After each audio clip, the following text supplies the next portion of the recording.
యేసుని ప్రేమ ఛానల్కి స్వాగతం. దయచేసి ఈ ఛానల్ని లైక్ చేయండి, షేర్ చేయండి, సబ్స్క్రైబ్ చేయండి. యేసు క్రీస్తు నామములో శుభములు. పాత నిబంధన గ్రంథాల పరిశోధన భాగములోని చరిత్ర పుస్తకమైన సమూయేలు మొదటి గ్రంథాన్ని ప్రారంభించుకోబోతున్నాం. మన ధ్యానానికి ముందు ఈ చరిత్ర గ్రంథాలు 3 తరగతులుగా విభజించబడ్డాయని మరోసారి జ్ఞాపకం చేయగోరుతున్నాను.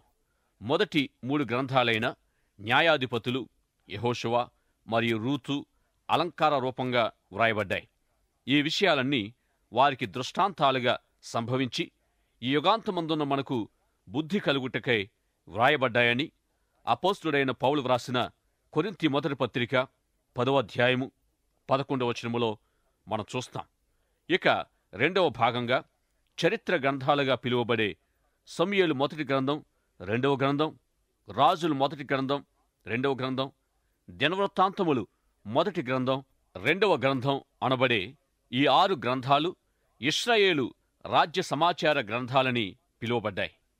మొదటి 2 సమూయేలు గ్రంథాల్లో ప్రారంభ రాజ్య చరిత్ర వ్రాయబడి ఉన్న కారణాన ప్రాచీన తర్జుమాలో సమూయేలు గ్రంథాలు కూడా రాజుల గ్రంథాలుగానే పరిగణించబడ్డాయి.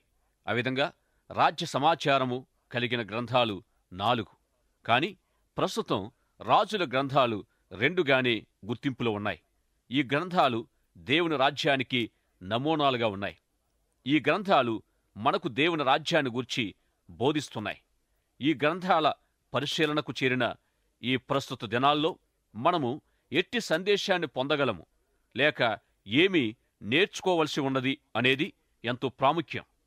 మొదటి 2 సమూయేలు గ్రంథాల్లోని కొన్ని ప్రాముఖ్యమైన సవాళ్లను, ప్రాముఖ్యమైన అంశాలను మనం గమనించాలి. దేవుని రాజ్యాన్ని మన గమనములో ఉంచుకుని ఈ గ్రంథాలను పరిశీలించుకోవలసిన వారమై ఉన్నాం. దేవుని రాజ్యము అనే అంశం ఎంతో ప్రాముఖ్యమైనదిగా దేవుని వాక్యములో మనం చూస్తాం.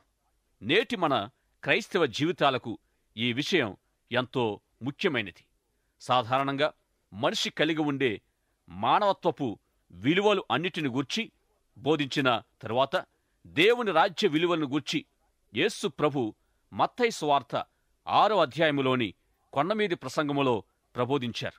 ఈ విధంగా దేవుని రాజ్యాన్ని గూర్చి బహు వివరంగా మాట్లాడిన తరువాత మొదట ఆయన రాజ్యమును వెదకాలని, దేవుని రాజ్యానికి ప్రథమ స్థానాన్ని కేటాయించారు. అదేవిధంగా మనము ప్రార్థించేటప్పుడు కూడా పరలోకమందున్న తండ్రిని ఉద్దేశించి సంబోధించాలి, ప్రార్థించాలని బోధించారు.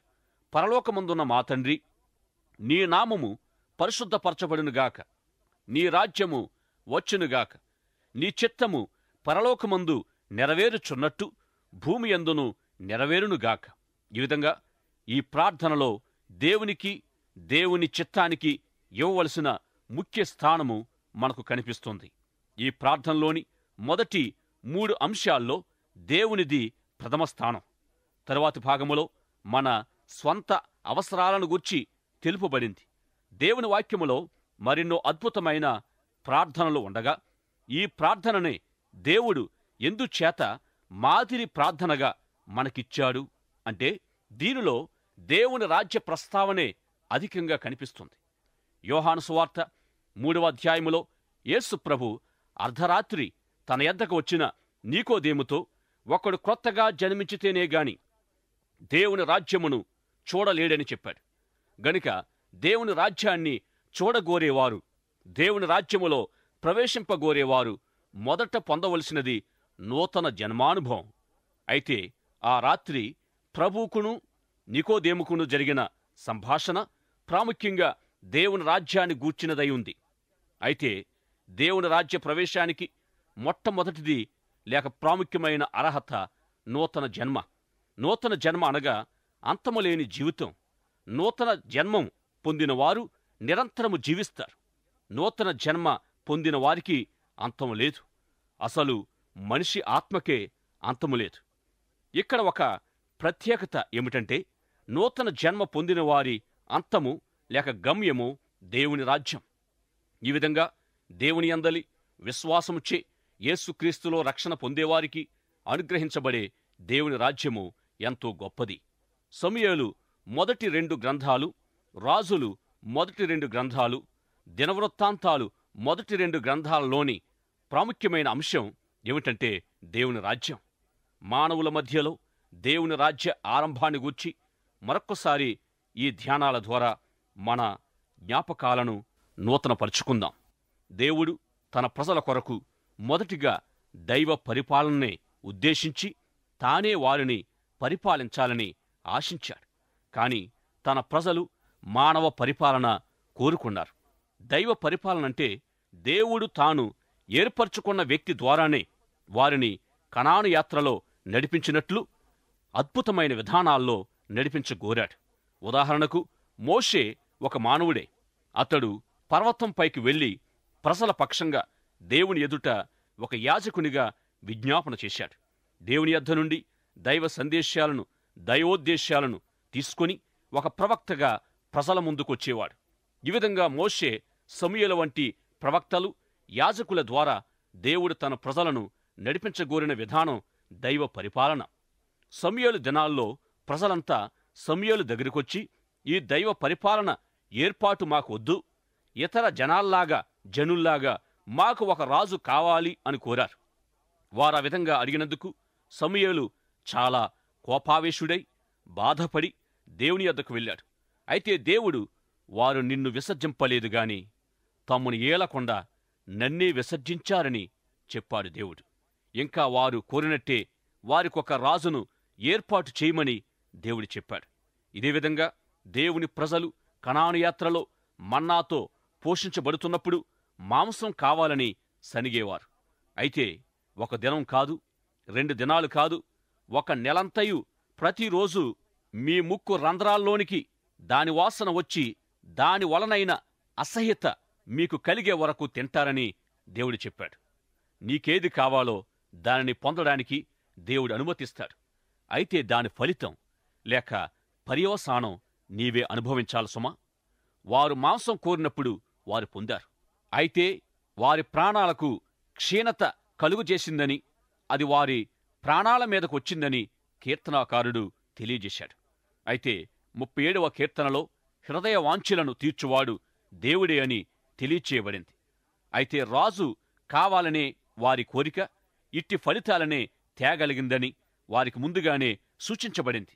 ఈ విధంగా వారు కోరుకొని ఏర్పాటు చేసుకున్న రాజుల రాజ్యాల చరిత్రయే ఈ 6 గ్రంథాలు. ఇందులోని 4 గ్రంథాల సమాచారం దినవృత్తాంతాల గ్రంథములో తిరిగి వ్రాయబడింది. మొట్టమొదటి రాజు ఎవరంటే సౌలు. ప్రవక్త అయిన సమూయేలు సౌలును ఎంతో ప్రేమించి అతనిని బట్టి ఎంతో సంతోషించాడు.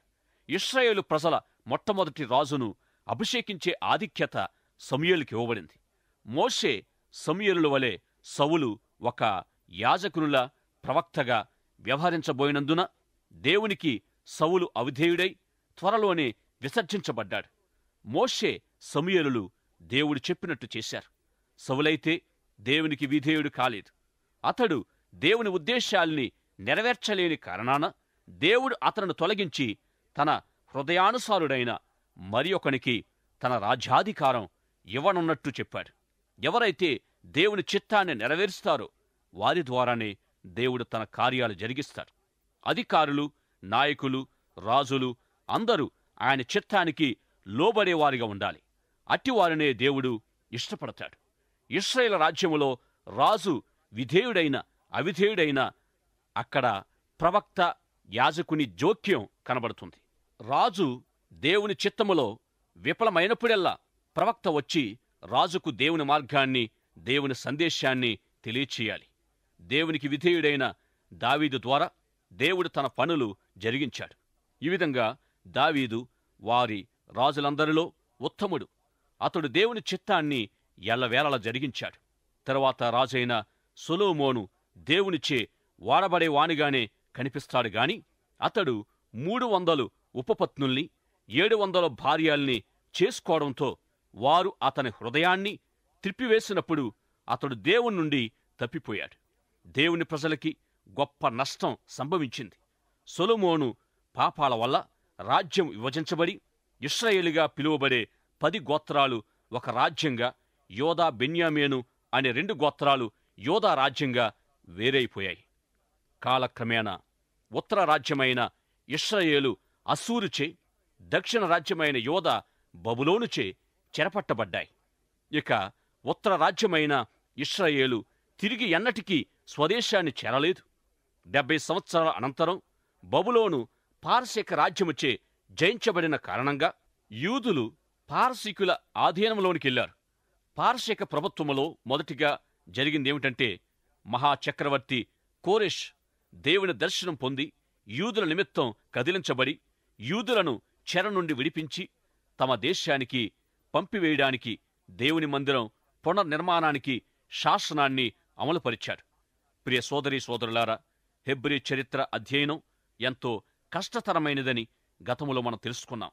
మనకి అధ్యయనంలో సహాయకరంగా ఉండడానికి 7 అంశాలను మన ముందుంచుకుందాం. మొదటిది రాజ్యం. ఎప్పుడైతే ప్రజలు మాకు రాజు లేక రాజ్యము కావాలని అడిగారో దేవుడు వారికి రాజ్యాన్నిచ్చారు. 2, విభజించబడిన రాజ్యం. సొలొమోను పాప ఫలితంగా వారి రాజ్యం 2గా విభజించబడింది. 3, యోధా నుండి చీలిన ఉత్తర రాజ్యం అస్సూరుచే చెరపట్టబడుట. 4, సమూల నిర్మూలమైన ఉత్తర రాజ్యం, అనగా ఈ ఉత్తర రాజ్యములోని 10 గోత్రాలు అస్సూరుచే చెరపట్టబడిన తరువాత ఆ ఉత్తర రాజ్యమును గురించి మరెన్నడూ వినము. అవి నిర్మూలమైన ఇశ్రాయేలు గోత్రాలు అయ్యున్నాయి. ఇక 5, బబులోనుచే పట్టబడిన దక్షిణ రాజ్యం, యోధా గోత్రం. 6, దక్షిణ రాజ్యాన్ని చెరపట్టిన బబులోను రాజ్యం పారసీకులచే జయించబడుట. 7, బబులోను చెర నుండి కొంతమంది యూదులు తిరిగి రావడం. ఈ 7 అంశాల్ని మనము క్షుణ్ణంగా అర్థం చేసుకోగలిగితే పాత నిబంధనలోని హెబ్రీ చరిత్ర అధ్యయనం ఎంతో మనకు తేలికవుతుంది. ఈ హెబ్రీ చరిత్రను అధ్యయనం చేయడంలోని గొప్ప విలువ ఏమిటంటే, 1, క్రొత్త నిబంధనలో తెలియచేయబడుతున్న దేవుని రాజ్యాన్ని గూర్చి, దేవుడు తన రాజ్యాన్ని ఏర్పాటు చేయడములోని ఉద్దేశాలన్నింటిని గూర్చి మరింత వివరంగా హెబ్రీ చరిత్ర మనకు వివరిస్తుంది. వారి రాజులు, రాజ్యాలు మొదటిగా తీసుకువచ్చిన పరిణామం ఏమిటంటే, ఐక్యంగా ఉన్న 12 గోత్రాల రాజ్యములో చీలిక ఏర్పడడం. కాలక్రమములో చీలిన 2 రాజ్యాలు మరో 2 శత్రు రాజ్యాలచే చెరపట్టబడడం. ఈ కారణంగా 400 సంవత్సరాలు నిశ్శబ్ద స్థితి లేక అంధకార స్థితి ఏర్పడింది. ఈ 400 సంవత్సరాల కాలములో వారికి దేవోక్తి, దేవుని దర్శనం లేదు. తిరిగి ఈ 400 సంవత్సరాల అనంతరం వారు కఠినమైన రోమనుల బానిసత్వములోనికి వెళ్లారు. యెషయా ప్రవచించిన బాప్తిసమిచ్చు యోహాను యొక్క క్రీస్తు సువార్త స్వరము అరణ్యములో నుండి బయలుదేరే వరకు 400 సంవత్సరాల చీకటి లేక నిశ్శబ్దం కొనసాగింది. మెస్సియా రాకతో ఆ అంధకారం లేక ఆ నిశ్శబ్దం ఛేదించబడింది. యోహాను మరియు మెస్సియా ప్రకటించిందేమిటంటే, దేవుని రాజ్య సమాచారం. వారు ప్రకటించిన ఆ సమాచారం యొక్క అర్థం ఏమయ్యుంది అనగా, అది వింటేనే బోధపడుతుంది. దేవుని రాజ్యమంటే భౌగోళికమైనది కాదు, భూసంబంధమైనది కాదు, చారిత్రాత్మకమైనది కాదు, గాని మొదటిగా పరసంబంధమైనది, ఆత్మసంబంధమైనది. గతించిన కొన్ని 100 సంవత్సరాల విషయం ఒక్కసారి అలా పెట్టి, ప్రస్తుతం ఏ పురుషుడైనా, ఏ స్త్రీ అయినా, ఏ బాలుడైనా, ఏ బాలికైనా ఎవరైతే యేసు ప్రభువును తమ హృదయాల్లో ప్రభువుగా, రాజుగా అంగీకరిస్తారో అట్టివారిలోనే దేవుని రాజ్యం నిర్మించబడుతుంది. మానవులలో దేవుని రాజ్యం అనేది వ్యక్తిగత సమర్పణపై ఆధారపడి ఉంది. ఈ విధంగా యేసుక్రీస్తు ప్రభు యొక్క పరిపాలనను, ఆయన అధికారాన్ని ఎవరైతే అంగీకరిస్తారో వారు దేవుని రాజ్యములో ప్రవేశించిన వారే. ఇదే సత్యాన్ని ప్రభు తాను దర్శించిన నికోదేముకు వివరించారు. ప్రభువును తమ రక్షకునిగా అంగీకరించడం ద్వారా మారు మనసు మరియు నూతన జన్మ అనుభవాన్ని ఎవరైతే పొందగలరో వారే దేవుని రాజ్య ప్రవేశానికి అర్హులు. ఆయనను తమ రక్షకునిగా ఒకరు ఎప్పుడు అంగీకరించగలరు అంటే, కొరింథీ మొదటి పత్రిక 12వ అధ్యాయము 3వ వచనములో పౌలు చెప్పినట్టుగా, పరిశుద్ధాత్మ వలననే యేసుక్రీస్తును ప్రభువని ఒప్పుకోగలం, చెప్పగలం. ఈ విధంగా రక్షణ అనేది పరిశుద్ధాత్మ దేవుని కార్యం మాత్రమే. యేసుక్రీస్తును తమ ప్రభువుగా, రక్షకునిగా అంగీకరించిన వారు తమ జీవన వ్యవహారాల్లో, అంటే సంబంధ బాంధవ్యాల్లో, తమ కష్టార్జితము లేక డబ్బు వినియోగపరిచే విషయాల్లో, తమ శక్తి సామర్థ్యాల్ని ఉపయోగించే విషయాల్లో, జీవిత సందర్భాలన్నిటిలో ఎంతవరకు ఆయనకు ముఖ్య స్థానాన్ని ఇవ్వగలమో అనే దానిని బట్టి ఆయన అధికారాన్ని, ఆయన ప్రభుత్వాన్ని ఎంతవరకు అంగీకరిస్తున్నామో కూడా తెలుసుకోవచ్చు. నిజంగా ఇత్యాది విషయాలన్నిటిలో ఆయనకు ముఖ్య స్థానము మనలో ఉందా? అనేకులు ఆయనను ప్రభువని, దేవుడని ఎన్నో విధాల ఆయన గూర్చి మాట్లాడి అభినందిస్తూ ఉంటారు. కానీ వారి జీవితాల్లో ఆయనకు స్థానం ఉండదు. ఆయనే రక్షకుడని చెప్పినప్పుడు కావచ్చు అనో లేక సరే అనో అవుననో చెబుతారు. కానీ ఎంతకీ రక్షణ కార్యాన్ని ఆయనకు తమలో అవకాశం ఇవ్వరు, తమలో స్థానము కల్పించరు.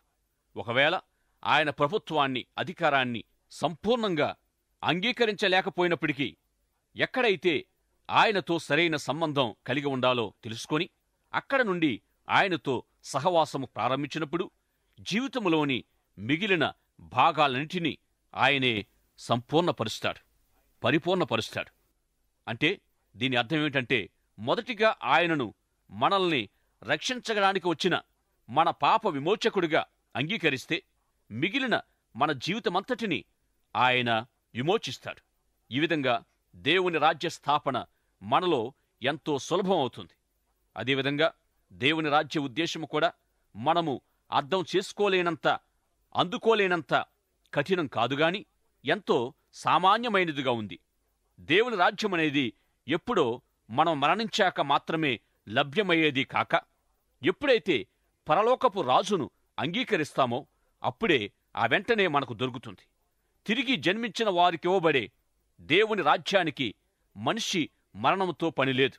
ఉన్నపాటుననే ఈ రాజ్యములో మీరు ప్రవేశించవచ్చు. దేవుని రాజ్యం ఏమయుంది లేక ఏమీ కాదు అనేది రానున్న 6 గ్రంథాల అధ్యయనములో, అనగా దినవృత్తాంతముల వరకు మరింత విశితంగా మనము చూస్తాం. దేవుని రాజ్యాన్ని గూర్చి, దేవుని రాజ్యానికి చెందిన అనేక విషయాలను గూర్చి యేసుప్రభు బోధించి, ప్రకటించి, వివరించారు. పౌలు కూడా దేవుని రాజ్యాన్ని గూర్చి అదేవిధంగా పాటుపడి ప్రకటించాడు. నీ రాజ్యము వచ్చునుగాక అనే ప్రార్థన దేవుని రాజ్య ప్రారంభం కొరకు మాత్రమే. సమూయేలు గ్రంథాల అధ్యయనములో దేవుని రాజ్యం అంటే ఏమిటి అనే విషయం మనం తెలుసుకుంటాం. దేవుడు నా రాజుగా ఉండవద్దు అనుకుంటే అది నీ ఇష్టం. అలాగే ఫలితం, పరిణామం, పర్యవసానం కూడా నీదే సుమా. 400 సంవత్సరాల దేవుని సుదీర్ఘమైన మౌనం తర్వాత తిరిగి దేవుడు నీ రాజు కాబోతున్నాడనే శుభవార్త ఆ 400 సంవత్సరాల నిశ్శబ్దాన్ని చీల్చుకొని వినబడడం ప్రారంభించింది. అయితే ఇది ఒక జాతికో, దేశానికో, రాజ్యానికో చెందినట్టి సామూహిక ప్రయోజన నినాదం కాదు. ప్రతి ఒక్కరికి ఇది వ్యక్తిగతంగా అందించబడుతూ ఉంది. ఇప్పుడే, ఇక్కడే ఆయనను నీ రాజుగా నీవు అంగీకరించవచ్చు, స్వీకరించవచ్చు. పాత నిబంధనలోని హెబ్రీ చరిత్ర ద్వారా దేవుని రాజ్యాన్ని అర్థం చేసుకున్న వారికి క్రొత్త నిబంధనలోని దేవుని రాజ్యం ఒక ప్రత్యక్షత. ఇట్టి ప్రత్యక్షత నెరవేర్పుకు మూలం నూతన జన్మ. నీవు తిరిగి జన్మిస్తే దేవుని రాజ్యములో తప్పక ప్రవేశిస్తావు. కాబట్టి నీవెక్కడనే ఈ సమయములో దేవుని యొక్క సంబంధ బాంధవ్యాల్లోనికి ప్రవేశించడానికి ఆశపడుచున్నావా? అక్కడ దేవుడే నీకు రాజుగా ఉంటాడు. ఈ హెబ్రీ చరిత్రను ధ్యానిస్తున్నప్పుడు దేవుని యొక్క రాజ్యమును గూర్చిన ముఖ్య సందేశాలను ఎంతో జాగ్రత్తగా గమనించాలి. ఈ నూతన నిబంధనలోని నూతన జన్మ అనేది దేవుని రాజ్యమై ఉన్నది. గనుక నీవు తిరిగి జన్మించినప్పుడే దేవుని రాజ్యాన్ని చూడగలవు మరియు ఆయన రాజ్యములోనికి ప్రవేశించగలవు. ప్రియ సహోదరుడా, సోదరి, ఆయన రాజ్యాన్ని నీవెప్పుడైనా చూసావా? ఆయన రాజ్యములోనికి నీవెప్పుడైనా ప్రవేశించావా? నీవు తిరిగి జన్మించిన అనుభవం కలిగి ఉన్నావా? కలిగి ఉంటే దేవుని బిడ్డవు, దేవుని రాజ్యములో నీ ఉన్నావు. నీలో అట్టి అనుభవం లేకపోతే దయచేసి ఈ సమయంలోనే ప్రభు సన్నిధిలో నీ పాప జీవితాన్ని ఒప్పుకొని యేసు ప్రభువును నీ సొంత రక్షకునిగా నీ హృదయ సింహాసనం మీదకి ఆహ్వానించి దేవుని రాజ్యాన్ని నీ వ్యక్తిగత జీవితంలో కలిగి ప్రభు రాకడ కొరకు సిద్ధపడమని ఎంతో ప్రేమతో మనవి చేస్తూ ఉన్నాను. దయచేసి తరల వంచండి. ప్రార్థనతో ఈనాటి తరగతిని ముగించుకుందాం. పరలోకమందున మా తండ్రి, ఇంతవరకు మీ పరిశుద్ధాత్మ ద్వారా మా శ్రోతలతో మాట్లాడినందుకు వందనాలు. ఈ సమయంలో ఎందరూ శ్రోతలు తమ పాపాలు మీ సన్నిధిలో ఒప్పుకొని పరలోకపు రారాజుగా మీ ప్రియకుమారుడైన యేసు ప్రభువును అంగీకరించుచున్నారో, ఆహ్వానించుచున్నారో వారిలో మీ రాజ్యాన్ని ఇప్పుడే స్థాపించుమని, మీ వారసులుగా అంగీకరించుమని ప్రార్థిస్తున్నాం. ఈ సమయంలో ప్రత్యేకముగా బలహీనుల కొరకు ప్రార్థిస్తున్నాం. ఎందరో మా శ్రోతలు ఎన్నో బలహీనతల చేత లేవలేని స్థితిలో కృంగిపోయి ఉన్నారు. వారి కొరకు ప్రత్యేకముగా ప్రార్థిస్తున్నాం. మీ స్వరాన్ని విన్న ప్రతి శ్రోతను దీవించుమని యేసు నామములో ప్రార్థిస్తున్నాము పరమ తండ్రి. దయచేసి ఈ ఛానల్ని లైక్ చేయండి, షేర్ చేయండి, సబ్స్క్రైబ్ చేయండి.